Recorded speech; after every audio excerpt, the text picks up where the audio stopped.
And we will start where we stopped on Monday. There we go.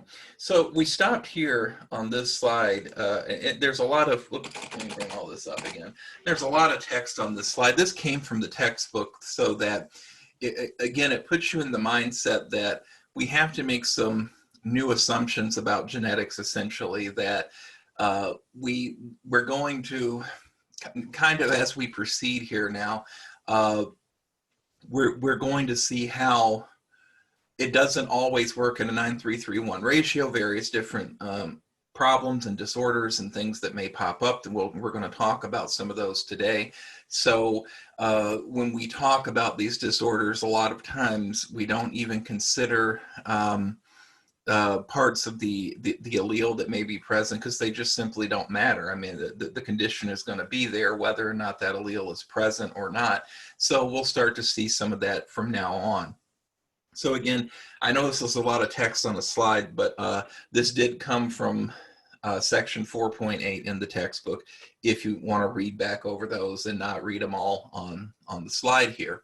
So we stopped here last time talking about, let me turn on my chat feature here in case you guys ask anything. All right, talk a little bit about recessive epistasis. So in recessive epistasis, this is when a recessive allele of one gene is going to mask the effect of either allele of the second gene. So if we think, go back and think about an example we brought up, we talked about coat color in mice on Monday. So if we have a situation where we have the dominant allele is the black pigment and the dominant A allele is the agouti phenotype, the recessive here genotype would be all black. So the BB genotype now means that there's no black pigment even if the dominant A or even the recessive A alleles are present. So if a mouse inherits these two recessive alleles here and it expresses this homozygous recessive genotype, the mouse is going to be albino. And it doesn't matter that these other alleles are present, it's always going to be albino. And so what's happening here is that the BB genotype here, or the homozygous recessive genotype here, is masking the expression of the A allele. And this is what we mean by talking about recessive epistasis. So I just put it into a table here that in this genotype here, the mouse would be agouti. In this here, the mouse would be albino because we see the presence of those recessive alleles. If we have this genotype situation here, the mouse coat will be black. And again, in the last genotype here, when these recessives are present in recessive epistasis, the mouse is going to be albino, regardless of what other alleles are expressed or not. So just having that recessive allele pair is going to cause the coat color of the mouse to be albino. Okay, so again, these are just what is known as recessive epistasis. So if we've had recessive epistasis, we can also have dominant epistasis. So the dominant allele at one loci on a chromosome is going to mask the allele at a second loci on another chromosome. An example of this is summer squash. So with the dominant allele A, you're going to have white fruit regardless of what the second loci allele is going to be. If you have an absence of the A allele, you will have yellow fruit that looks like the squash over here.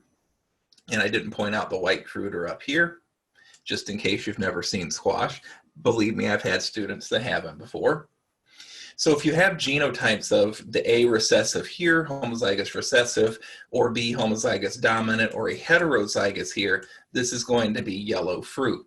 However, if you have recessive homozygous recessive B here, you'll have green fruit, as we can see over here. However, anytime you have the A allele, this dominant A allele, the fruit is always going to be white, regardless, again, regardless of what the second loci allele looks like. And so again, I put this into a table for us. So again, we have this dominant allele here. So we don't really consider what the rest of the genotype looks like because we know that this dominant allele is going to produce white fruit. Same case here. We're going to have white fruit. Anytime there's an absence of the dominant A allele, as we just saw, the fruit will be yellow. And if we have recessive across the board here, the fruit is going to be green. And so again, this is dominant epistasis when we look at a situation such as this. You can also have complementary gene interaction. So homozygous recessive here is going to mask the expression of the dominant allele. So this is a little bit backwards from what Mendel found and what we've learned so far. So we can look at flowering pea plants here that anytime you have homozygous recessive, anytime that those allele pairs show up, the flowers are going to be white. But what other combinations is there's a dominant allele in this in these genotype combinations here, you will have purple flowers. So if you don't know what flower pea plants are, you can plant pea plants in your flower garden. Some people like the flowers they produce, so these are just ornamental pea plants. They're not really used to produce any type of food. And there's also a cultivar of tobacco called Nicotiana xanthe, which is also used for the same reason. People like the flowers on them, and they're not used for tobacco production for like putting in smoking products. You can also have novel phenotypes, and these get produced when the genotype has at least one dominant of each gene. And so here, if you cross disc-shaped fruit with long fruit, with this genotype here, with the recessive, in your F1, you're going to have all disc-shaped fruit. However, in the F2 cross, you're going to get all the parental phenotypes as well as some spherical variants in a 9:6:1 ratio. And we're going to see this here in just a second. So actually, I'm gonna pull this up here because the table's a little bit easier to see. So again, when you have at least one dominant of each allele in the genotype, you'll have a disc fruit. Sphere fruits are going to require a dominant allele at least one or either locus, which we see here. And then we're going to produce fruit that are spherical in shape. And long fruit is only going to appear when there are no dominant alleles at either locus on the chromosome. We're going to get these long fruit here. So again, these are novel phenotypes, and these are going to be produced when the genotype has at least one dominant allele for each gene. So those are some variations on what we've already learned now, or what we've learned about Mendelian genetics, that there can be variants along the way. These epistatic events were not seen by Mendel because he was only focusing on the pea plant and looking at most 2 colors, maybe even 3 traits at any given time, but he wasn't really looking at any other type of variations that may occur. So again, this is when you look at these epistatic events, like the ones we've gone over and talked a little bit about disorders. We're going to go over some more disorders today. This is when they almost, I hate to put it in these terms, but you almost have a violation of Mendelian genetics. So these are not going to turn out in that classical sense, because there are other things at play in the development of these organisms. To start to look at and determine if a mutation is causing some type of phenotype, this is when you turn to doing what's called complementation analysis. So complementation analysis can determine if two mutations cause similar phenotypes are alleles of the same gene, or are they alleles of two different genes. There are going to be times, and we'll talk about this again as we move through the semester, there can be disorders that are caused by two different alleles of two different genes, and then there can be disorders that will be caused by an allele, a mutation at a particular allele of one gene. However, some of these can be caused by two mutations, and the reason these are a little bit strange, for lack of better terminology here, is that how often are you going to have two mutations of two different genes? It's pretty astronomical that that's going to occur, but they can occur. We're also going to talk about a little bit later in the semester about what's called the two-hit hypothesis, is that for certain types of disorders to be, for certain disorders to be seen in organisms, you're going to have both mutation of the gene during development and then another mutation of the gene after the organism has been produced. So that's mostly looking at human conditions. So after a baby is born, another mutation in that same gene is going to cause some particular problem. However, when we want to determine two mutations causing similar phenotypes, we can use this thing complementation analysis here. So the wild type eye color in fruit flies is due to deposition and mixing of two different pigments that get produced, this drossopterin over here and xanthomatin. Saying some of these words are terribly hard, but anyway, so each type of pigment is produced by separate biochemical pathways. However, in the brown mutation, when the homozygous interrupts the pathway, you're only going to see red, this bright red, get produced. Thus, the fly is going to have a bright red eye.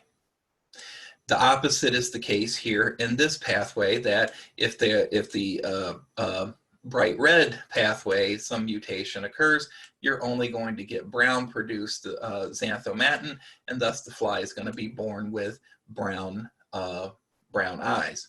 However, now if there is a mutation in two different alleles, this is where the white eye is going to come in of the fly, because now you have some mutation that's causing no production of the red, or of the brown, no production of the red. And since there are not, those pigments are not present anymore, they're not able to mix, you now have two mutations causing this white phenotype of the fly. So complementation analysis really allows us to determine whether two independently isolated mutations occurred in the same gene, whether or not they are alleles, and whether or not they represent mutations in two separate genes completely. So this analysis can only reveal if a single gene or two or more genes are involved in some mutation. So all mutations that you can make a determination that's present in any single gene will fall into a group called the complementation group. And they will complement mutations in all other groups that you see, mutations of that particular gene.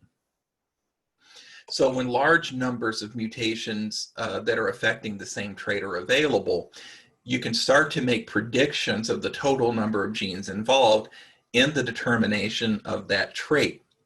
And so what this gets back to is way back early in chapter 1, when we started talking about how geneticists start to determine functions of genes.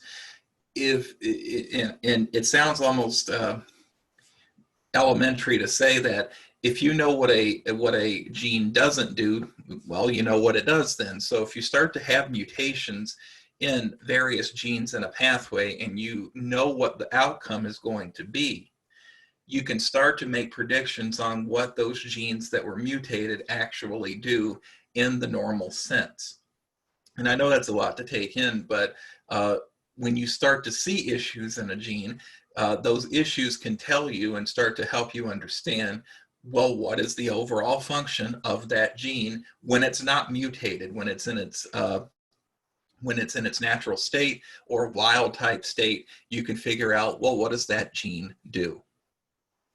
So from your textbook here, you can see complementation analysis of different outcomes in a particular gene here. So in case 1, we can see that we have a development of this fly here. It's wild type and developed gene. And develop wings here. We can see that there were mutations in 2 separate genes, and it caused this phenotype to be shown. Thus, complementation occurs. However, and the reason that we see this is that the other genes that are necessary for production of the wings here, there's enough of that present. 1 normal copy of the gene is present. Thus, we're still going to see the wild type phenotype of this fly. However, if gene 1 is a mutant in all cases and gene 2 is normal, no complementation occurred because we don't have mutations in 2 separate genes. We only have mutations in 1 gene. And that way now, if the fly exhibits this situation, no wings are going to grow on the fly here. So complementation didn't occur because, again, complementation analysis is looking at whether or not mutations in 2 different genes are causing the phenotype that is seen. All right? So far, we've only been focusing on the effects of 2 or more genes on a single characteristic. However, 1 gene can have multiple phenotypic effects, and this is the case certainly in organisms like humans. And so when 1 gene has multiple effects over various different phenotypic effects, this is known as pleiotropy, and this is when the expression of a single gene has multiple phenotypic effects. And the 2 main, or the 2 common examples of pleiotropy that we talk about in genetics are Marfan syndrome and porphyria variegata. And so let's talk about these individually now. So Marfan syndrome, this is a single autosomal dominant mutation in gene that encodes for the production of a protein called fibrillin. The fibrillin is not produced properly as it would be in the wild type situation. So what this does is it causes people with Marfan syndrome to have multiple phenotypic effects, but overall kind of the big one is having connective tissue disorders.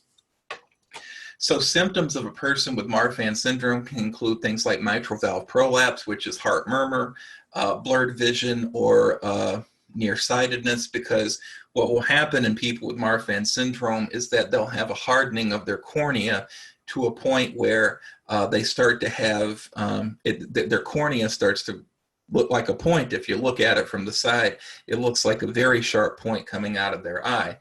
They can have bulging or sunken chest, abnormally long fingers, arms, legs, double jointedness in many joints, and typically they're going to be very tall and very slender. And this picture here on the right hand side shows a person that has Marfan syndrome. As I mentioned either Monday or last week, I know someone with Marfan syndrome, and another thing that they typically will have are weak aortic arches. The large aorta, or the large artery that comes out of the heart, is called the aorta, and a good slap in the back to a person with Marfan's can cause them to have an aortic dissection and die, unfortunately. So it's essentially a disease of many different phenotypes and also many different symptoms. Porphyria variegata, this is an autosomal disorder. This is when you have a toxic buildup of porphyrins in the body. One of the most common porphyrins in your body is called heme. And I have that here. Heme is the pigment in red blood cells, which is the cofactor of hemoglobin. So this is what allows the hemoglobin to attach to and then carry oxygen throughout the body. And a person who has this condition, you can see normal urine versus a person that has this condition, because again, you're now building up, or you're having toxic buildups of this red pigment of heme in the system. Thus, the urine takes on a more reddish color. And there are numerous phenotypic effects: abdominal pain, fever, racing pulse, insomnia, and vision issues. And this person here, you can see, hopefully you can see, looks like a rash here right by the eye. This is also another symptom of porphyria variegata. I actually forget what the rash is called right offhand right now, but again, these are due to pleiotropy. These are due to when one gene has a mutation in it that causes multiple phenotypic effects in people suffering from from that mutation. They have multiple phenotypic effects. Another place where there can be disorders and also sex determination is through what are called the X and Y chromosomes. So sex of animals and plants are determined by chromosomes X and Y, and they are not like each other. So this is why we call them the unlike chromosomes of X and Y. So of course, in humans and also in Drosophila, the fruit fly, males are XY and females are XX. And so in males, we say that this is homozygous XY. So males cannot be either homozygous or heterozygous for X-linked genes. Instead, they are only going to possess one X chromosome. So in conditions that are going to be X-linked, one copy is all that's going to be needed in the male sex chromosomes for the male to have that particular disorder. Females, on the other hand, are XX. They suffer much less from X-linked chromosome issues because they have to have recessive in both copies of the X chromosome. Well, one thing, and I don't know how much in your introductory biology course, how much your professor went into this, but I'm just going to draw up here. In females during development, you have two X chromosomes. And during development, what's going to happen is that one of these X chromosomes is going to be turned off at random. And so only one X chromosome is going to be expressed. The genes on the X chromosome are going to be expressed in females, not from both sets of X chromosomes. So if a female must have a recessive allele or the allele for whatever disorder on both copies, they're not going to show this problem because one of their X chromosomes got shut off. However, in males who only have one X chromosome, one copy is all that is needed for the male to get the X-linked disorder. So just keep that in mind because we're going to talk about some disorders coming up here in just a second. The question then becomes, you might be asking yourself, is, well, why can't a female have two X chromosomes? So why does one have to be shut off and the other one be active? Well, the answer is that these are identical X chromosomes in females. If you have both X chromosomes expressed and one of them is not shut down, you would have double the amount of genes now producing all the various different functions for the female body. Double genes is generally going to be lethal in humans. You can't have copies of genes, four alleles producing the same thing, because now you're going to run into having just too much. So one of these X chromosomes has to be shut off. And since one of the more common examples of showing the effects of X chromosome inactivation, that's what it's called, and I think we'll talk about it more when we get into chapter 7. Yeah, I'm just looking at the schedule here. X chromosome inactivation is probably best seen in calico cats, because the color for coat color for cats is carried on the X chromosome. So now that you have random shutting off of X chromosomes during development, this is how calico cats get their coat color. And we'll talk about that in a little bit more detail when we talk about this in chapter 7. So in X linkage, genes present on the X chromosome will exhibit patterns of inheritance that are going to be different from the autosomal or the non-sex chromosomes. The Y chromosome found in males is relatively inert genetically, meaning it doesn't really do much. However, it does contain male-specific genes, which are called SRY genes. So the Y chromosome is what specifies that this organism is going to be male. The Y chromosome also lacks copies of genes that are going to be found on the X chromosome. So these are two totally different chromosomes that can contain different genes. They don't have identical genes on them.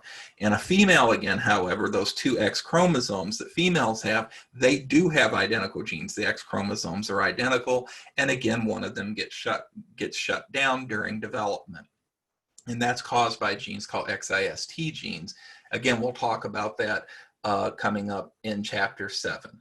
And then I just put some, if you want to have some info on X and Y chromosome, I just put it down here from the National Institute of Health. I think they still exist, but who knows with this administration. They like to attack all of our scientific, well, they like to attack every part of the government, so they may have shut this down by now, but who knows. But try it out anyway and see if those are still there. So you can have X-linked conditions in Drosophila.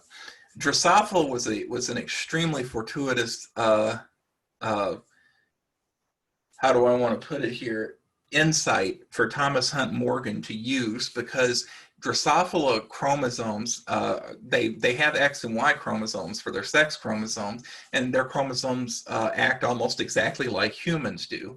So it was an extremely good luck for Thomas Hunt Morgan and his team that they chose to study the fruit fly, because if they'd have picked almost any other organism that could be out there, they would not have gotten the same result. So it was an extremely, again, extremely good luck. So the wild type eye color in fruit flies, the red eye color is the wild type and is dominant to white. So the inheritance pattern of white eye is going to be related to the sex of the parent. And so how Thomas Hunt Morgan started to understand that there could be genes carried on the sex chromosomes is that doing reciprocal crosses between white and red-eyed flies didn't yield identical results. And reciprocal crosses, if you don't know the term, these are simply crosses made between a male of one strain and a female of another. And when you cross a pair with the parent sexes reversed, this is when you do a reciprocal cross. So the white locus is present on the X chromosome. So what Thomas Hunt Morgan figured out is that if you crossed a red female with a white male, white eye that is, you got different results than if you crossed a white-eyed female with a red-eye male.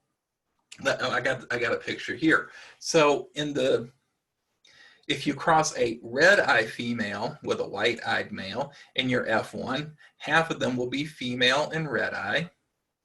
The other half will be male and red-eye.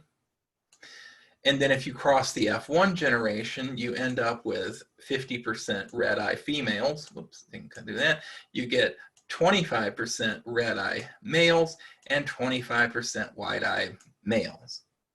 However, if you cross a white-eyed female with a red-eye male, again, you'll get 50-50. However, you get 50% female red in the F1, and you get 50% white-eyed male in the F1. Cross those, you can see now you have 25% of each various sex and eye color combination here.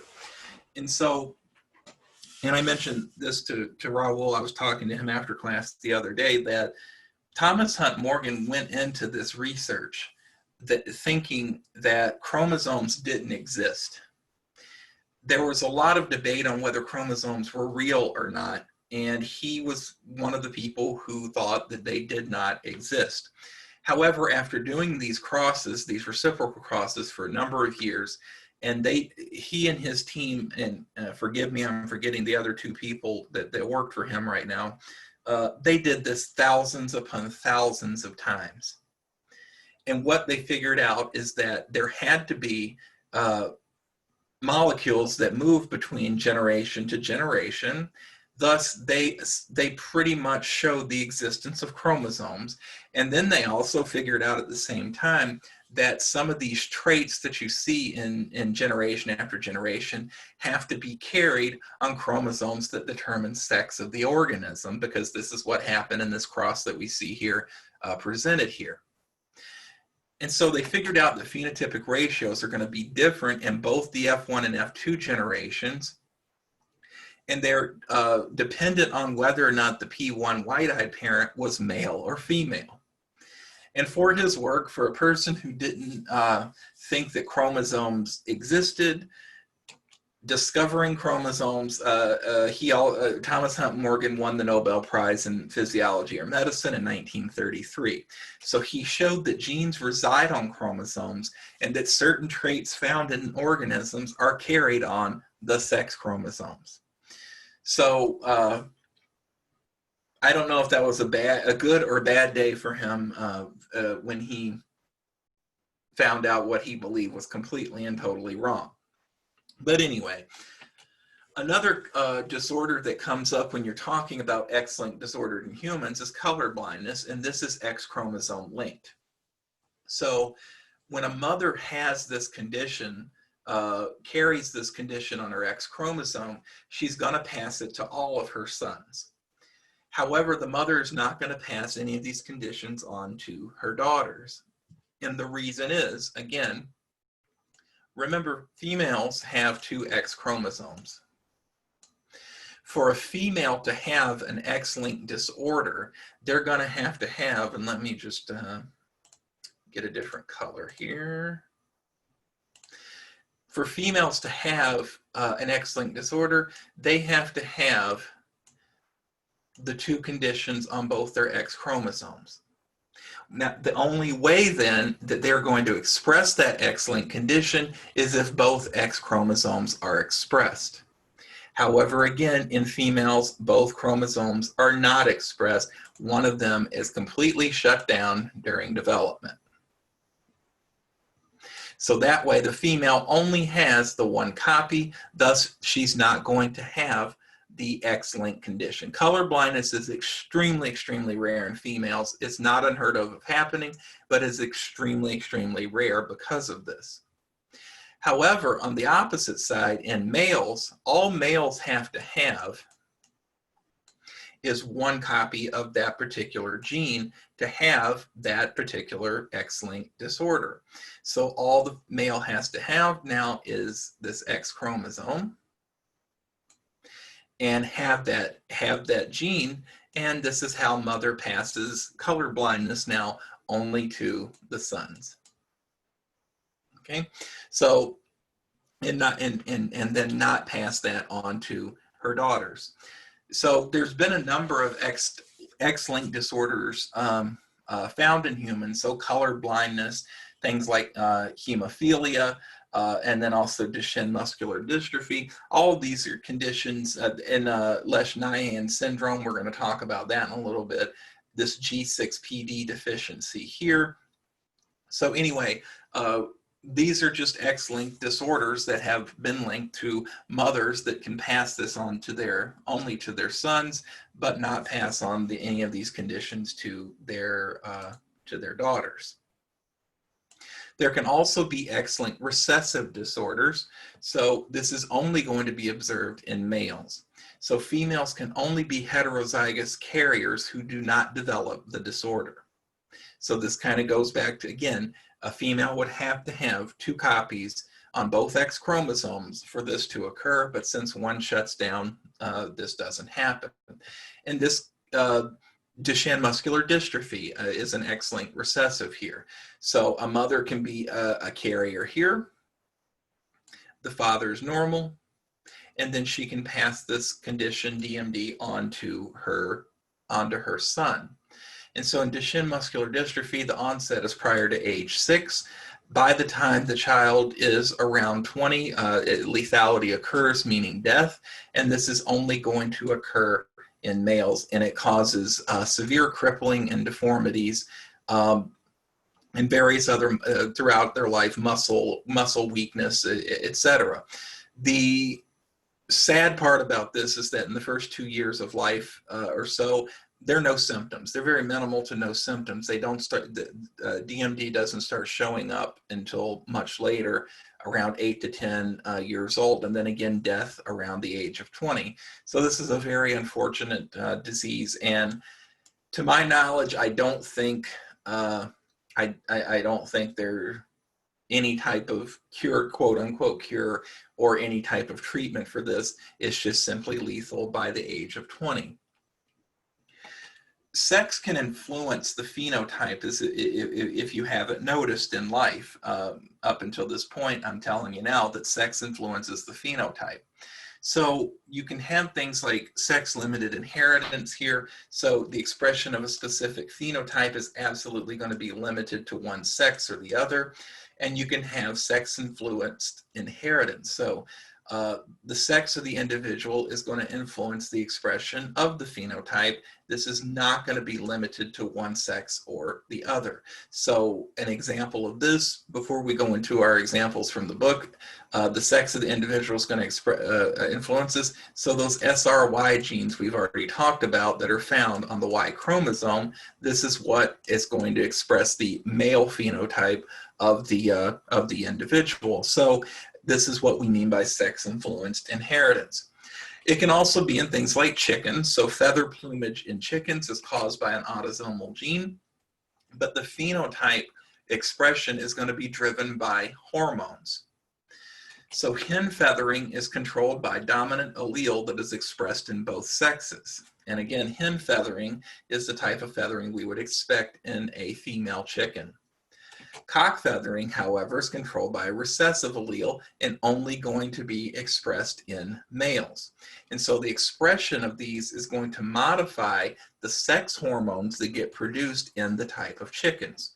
So if the genotype of the chicken is homozygous dominant or heterozygous, as we see here, the chicken is going to have hen feathered and express more of the female sex hormones.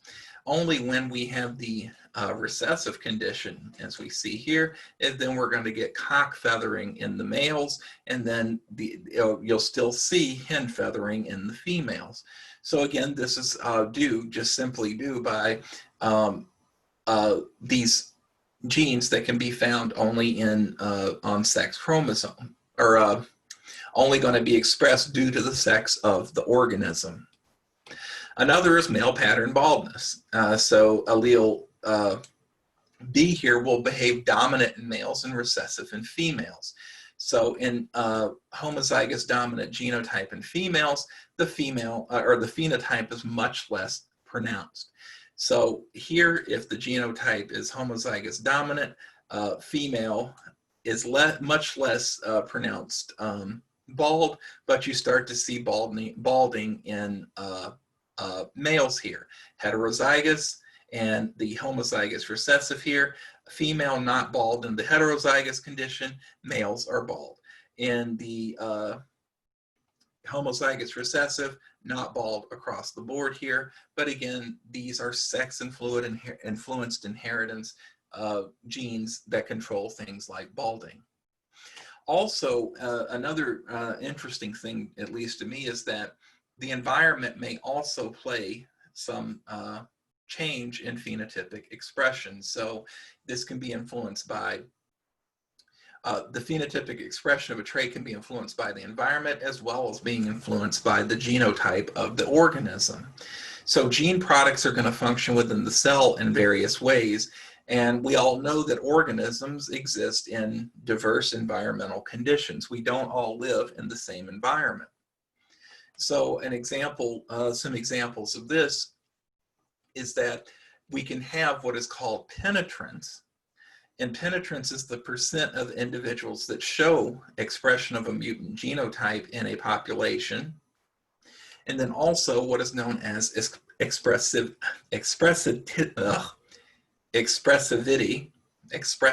Yeah, I'll say that right one day. So this is the range of expression of a mutant phenotype, and it results in genetic background differences, or it's a result of genetic background differences or other environmental effects. So let's go over some of these examples here. So an eyeless mutation can happen in Drosophila caused by a homozygous recessive mutant gene. And so the phenotype, just based on the expressivity of the gene here, is going to range from presence of normal eyes or absence of both eyes completely. This is all going to be due to the environment that the fly lives in and develops in. You can also have what is known as position effect.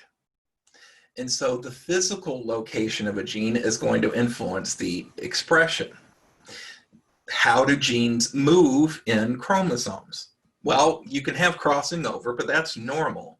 But there can be other ways that genes move in chromosomes and change positions. And this is through what are called translocation events or through inversions. These are going to modify expression of these genes. More on that later this semester. We will talk a lot more about translocation and inversion, so just hang on to that for now.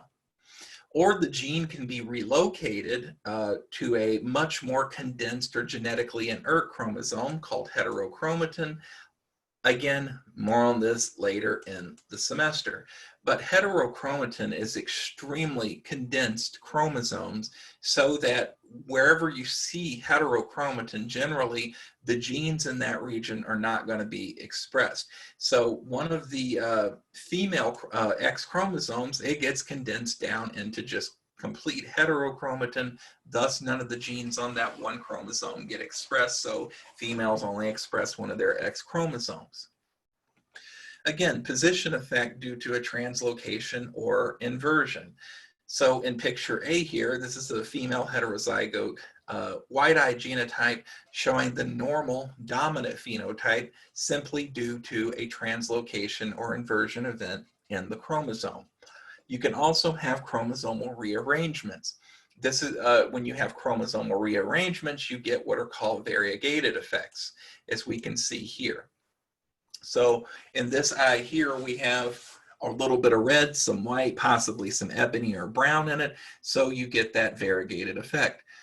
Variegated effects, and we don't get to, unfortunately, we don't have time to really talk about it this semester, but variegated effect can also be seen in things like tulips. If you look at, if you can imagine a tulip that may be purple but have white streaks in it, that's called variegated effect. That's due to viruses, and those viruses are causing that by causing chromosomal rearrangements so that you get those patterns that you see in things like the tulips.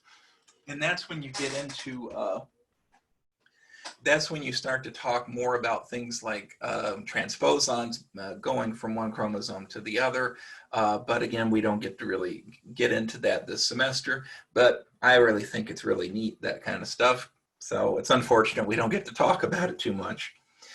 There can also be what are known as conditional mutants that, again, are going to have phenotypic changes and phenotypic expression changes simply due to the environment that they're living in.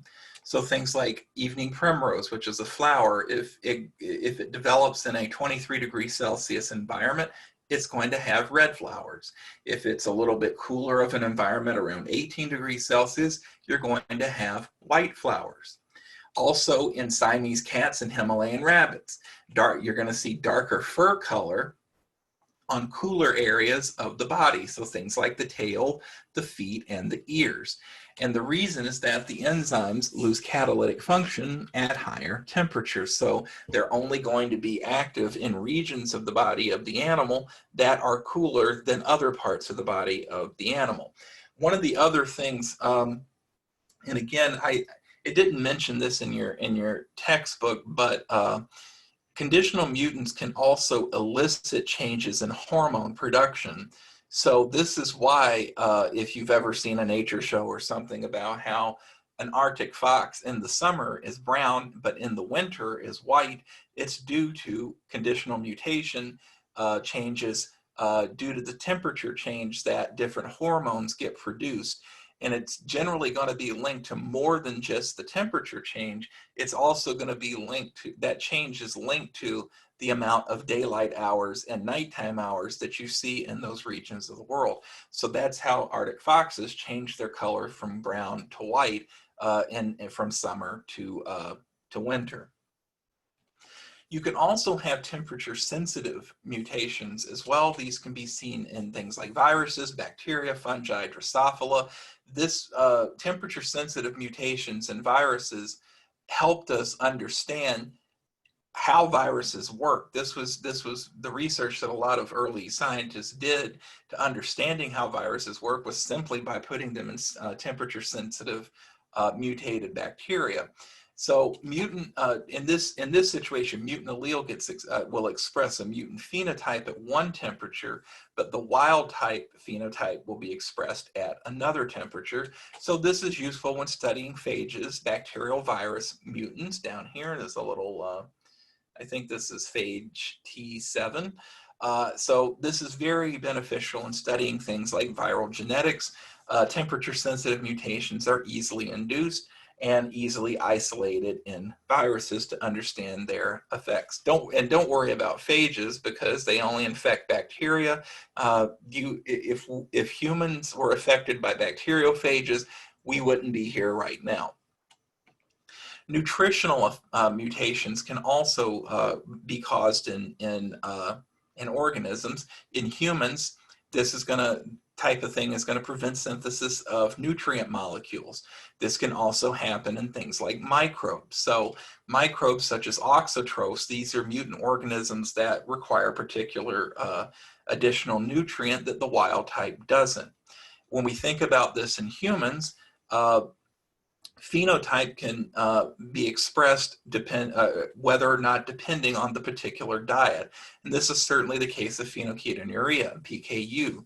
So people who have PKU lose the ability to metabolize the amino acid phenylalanine. So people who have this condition called phenylketonuria, they have severe problems digesting, or they'll have severe problems if they don't eat food that is low in phenylalanine. And if any of you have ever taken a look at, particularly on diet drinks, on the back, it'll have phenylketonuria warning here, contains phenylalanine. So people who have this disorder cannot drink diet drinks because phenylalanine is added in the non-sugar. When they add the sugar substitute, it goes along with it. Thus, people who have PKU can have diet drinks. PKU is a condition that is of such importance that typically babies are checked for it immediately when they're born. They do it via a heel stick. So that's what they're sticking in the bottom of the baby when it comes out, just to make sure that they don't have PKU, because a lot of the baby formulas and things like that, and other things that are going to be happening for the baby contain phenylalanine, so they need to make sure that they're not going to cause any problems.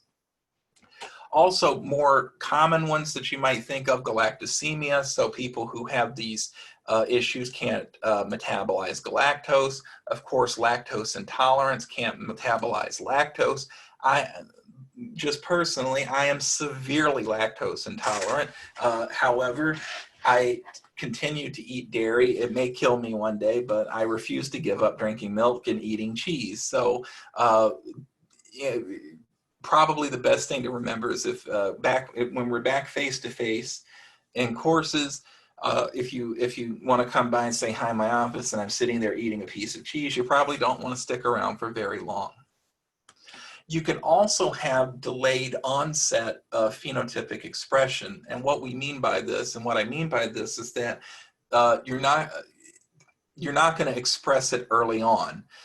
So remember, we talked about DMD a minute, Duchenne muscular dystrophy. So from age born to up to age 2, you don't show that DMD problem. You only start to see it later as you grow older. So this is a delayed onset of phenotypic expression. This also occurs in Tay-Sachs disease that we talked about on Monday, which is an inherited autosomal recessive disease. Again, people who have this can't make hexoaminidase A, which causes lipid metabolism problems, and lipids start to build up, particularly in the brain, and causes severe neurological defects, and then finally death that becomes lethal. So the baby is normal for a few months, but then dies by the age of 3 because we had a delayed onset of those of the expression of that phenotype. Lesch-Nyhan syndrome, this is an X-linked recessive disease. So people who have this can't properly process purine. Purine, if you're not familiar or remember exactly what purine is, purine are the double, see if I can draw it here, probably not with any accuracy. These are the double ringed nucleotides found in DNA. And for the life of me right now, I don't remember which two are the purines. I think it's A and T are the purines, and then the pyrimidines are G and C.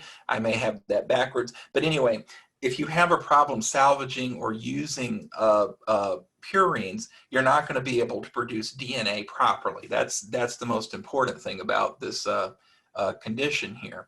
So the baby, again, is normal for about 6 months and then starts to show problems. So they have things like abnormal nucleic acid metabolism. So they have buildup of uric acid, palsy. So that's things like shakes, self-mutilation. This is an interesting part of Lesch-Nyhan syndrome, is self-mutilation of lips and fingers. So essentially they pick the skin off of their fingers and lips. They don't have any control over that. Things like gouty arthritis, head banging, and just overall neurological impairment. People with this condition can live, I believe, into adulthood. I may have said it was lethal, and I didn't mean to.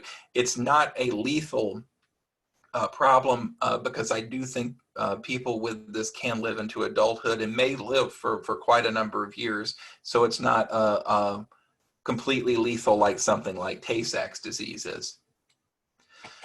Again, as I already mentioned, Duchenne muscular dystrophy, DMD, again, an X-linked recessive disorder. It's diagnosed around 3 to 5 in patients around 3 to 5 years old, and it's fatal by the age of 20, and it's a muscle wasting disease.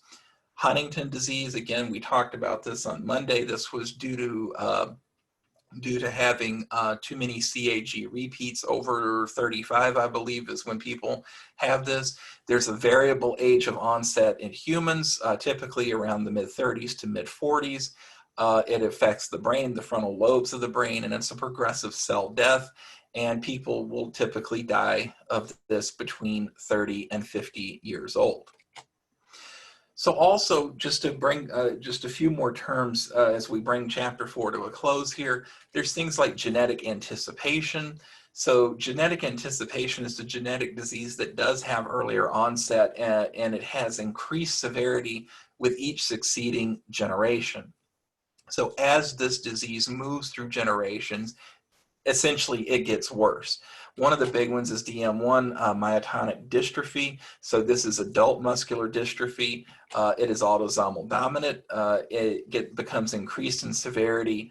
An earlier onset occurs in it in DM1 with successive generation of inheritance. So if a person has it that reproduces, has a child, that child is going to show earlier onset of it. And then if that child reproduces, is going to have an earlier onset, greater severity, and so on and so forth.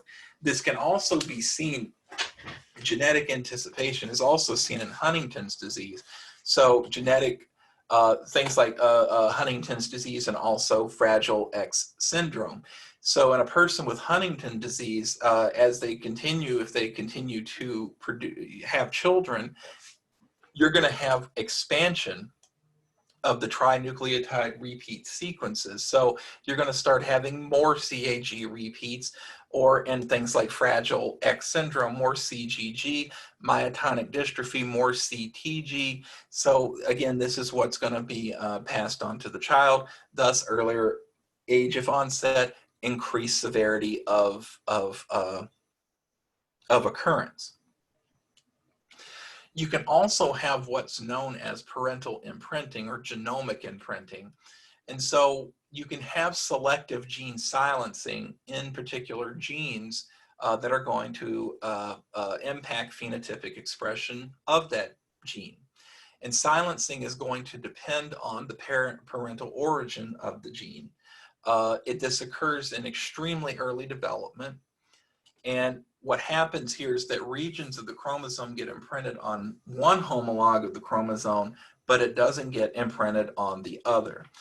Again, we're going to hold on to this because we are going to come back around and talk about imprinting later on in the semester when we talk about epistasis, because that's an extremely important and kind of the big genetic field right now of understanding how epistasis works, because this is how a lot of conditions have been found that get carried through generations, is through this imprinting.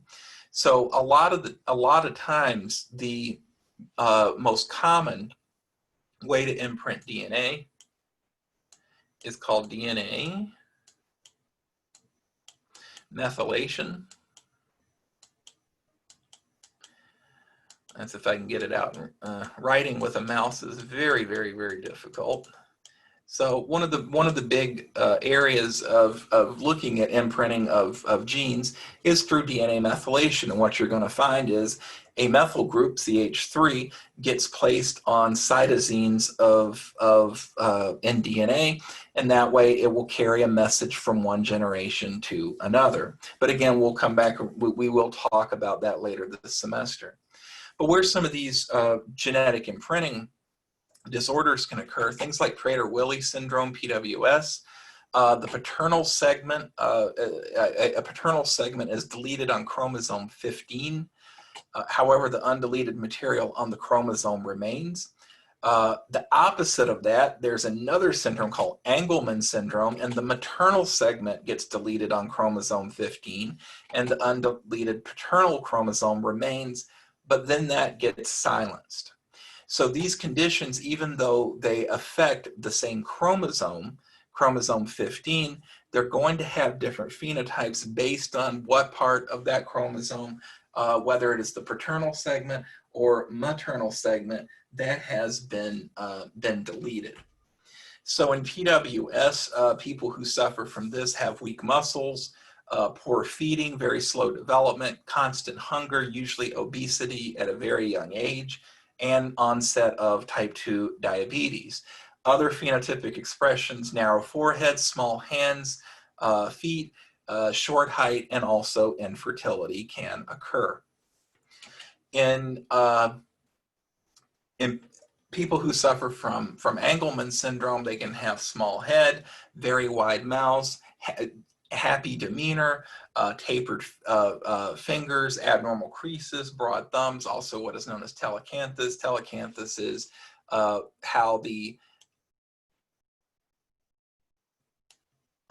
far, how do I put that? It's the wideness of the eye opening, essentially, is what telecanthus means. So people that have Angelman syndrome, remember, missing the maternal segment, but the paternal segment remains and it is silent. So these conditions are almost opposites of each other, and due to that, they produce different phenotypic effects. So genomic imprinting, as I've already said, it's an epigenetic process that are going to involve methylation, also histone modifications, in order to achieve some monoallelic gene expression without altering the genetic sequence. And epigenetic marks are established in the germline, and they get maintained throughout all somatic cells of an organism throughout development. So certain genes get expressed in a parent of origin specific manner this is an inheritance process that is completely and totally independent of classic Mendelian inheritance. And again, when we talk about epistasis in a few, I'm just seeing here when that will come up. That's chapter 19. So that's a little bit later in the semester, epigenetic regulation, but we will come back around and talk about that a little bit later in the semester. So essentially, epigenetics are changes to the genome that happen because a change is needed faster than what's going to happen through the normal chromosomal and natural selection means. So again, we'll come back. I love epigenetics, so I can talk about it for a long time. So I can't wait till we get there and get to talk about it a little bit more. So genomic or parental imprinting phenotypic expression is going to depend on the parental origin of the chromosome carrying a particular allele of a gene. And certain chromosomal regions get imprinted more often than others during the formation of gametes, so the formation of things like egg and sperm. So you have methylation of CPG regions, or what are known as CPG islands. And I don't know if I mentioned this in 1171 in my class. I don't think I did. But again, we'll talk about this a little bit more when we get to epigenetics. CPG islands, if you're not familiar with the term, CPG islands are regions that will be just before the promoter of a gene. So you start to see large amounts of cytosine and guanine just before the promoter, which is where gene expression is going to start for a particular gene. A lot of these imprints that happen through epigenetic means are going to occur in those regions. So typically, if a CPG island is highly methylated, it means that that region is not going to be, that gene, the CPG island that's right before the promoter of that particular gene is not going to be expressed either at much lower amounts or not expressed at all. So that's what we mean when we say methylation of CPG and CPG islands here. We've already mentioned Prader-Willi and Angelman syndromes. These have different and completely unique phenotypes. Both are loci on the 15q1 region of the 15th chromosome. One is maternally imprinted and the other is paternally imprinted. And so again, what we see is that if we're missing the paternal copy here, and then there's a deletion of the maternal, some deletion of the maternal chromosome 15, Prader-Willi syndrome will occur. However, if the maternal copy is turned off and some deletion of the paternal copy of a particular chromosome, Angelman will occur and cause different phenotypic expression. All right, so that is the end of chapter 4. Well, we got done in with some time to spare. I thought I was going to go all the way today.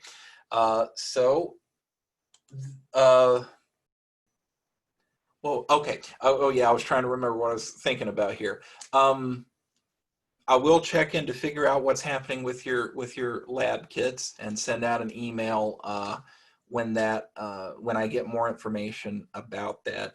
Again, this week your lab is to do the human DNA extraction. I don't think there's anything in there that you need from your lab kit. That's all just stuff that we tried to develop it so it would be stuff that would be very common to have around someone's house so that you can do that. And if you can, I think I said this on Monday, if you can take a picture of what you get and also put it into the Dropbox, I'd just like to see it because I'm really interested in seeing how the meat tenderizer, or if you use pineapple juice or whatever, how that's going to affect the results. So I'm excited to see that. So barring any questions, I will see everybody back on Monday. Let me turn that on.